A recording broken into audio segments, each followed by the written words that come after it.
Andiyan pala kayo? Joke lang, good morning. So kahapon, hindi ako nakapag-update sa inyo tungkol sa ganap ko dito sa tindahan. Gawa nang nagpunta kami ng anak ko sa Ligas Piso at pinasyal ko muna siya. Kahit na busy ako dito sa tindahan, sa paggawa ng mga video, sa mga gawaing bahay, gusto ko rin maging normal yung anak ko sa labas. Ayan, so yun lang, share ko lang. Sagutin natin yung tanong ni Sir Richard. Sabi niya, may amount po ba na kailangang i-purchase o nakadepende kung ilan ang kukunin mo? Yung tinutukoy po niya dyan, yung aking ahente ng sigarilyo, yung JTI. Kasi nga po, naikwento ko sa inyo doon sa nakarang video ko na sa sigarilyo ko, ako po ay consignment. Ibig sabihin nun, ibibigay muna nila yung aking item na kailangan, tapos sa susunod po na balik nila dito sa tindahan ko, dun ko po babayaran. Parang pautang kumbaga. Ayan. So maganda po yun sa part natin mga tindera, lalo na kapag katulad ko na hindi kalakihan yung puhunan, pinapaikot lang yung puhunan. Ayan. So pwede po tayong kumuha sa kanila.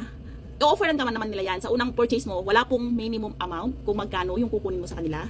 Ayan. Tapos sa susunod, pwede ko na po nilang i-offer ng consignment. So yun. Piling nagtatanong sa inyo kung saan ko nakuha yung ahente ko ng sigarilyo. So sabi ko nga po, ewan ko sa mga ahente na yan kung bakit alam nila. Kasi ako, 3 days or 4 days after ng pagbukas ko ng tindahan, lumapit na po sa akin yung ahente ng JTI. Alam nila na may bagong bukas na store dito. Hindi ko alam kung bakit. Tapos, i-assess nila yan kung magkano yung magiging credit limit mo. Nakadepende sa kanila yan. Dito sa amin sa Albayun walang minimum purchase. Ewan ko po sa inyong lugar kung meron. Pero, based on my experience, wala po. Yung unang purchase ko po sa kanila is nasa 7,000 pesos. Tapos hanggang sa mga sumunod na mga kuha ko, hanggang saan maging credit limit ko sa kanila ay 15,000.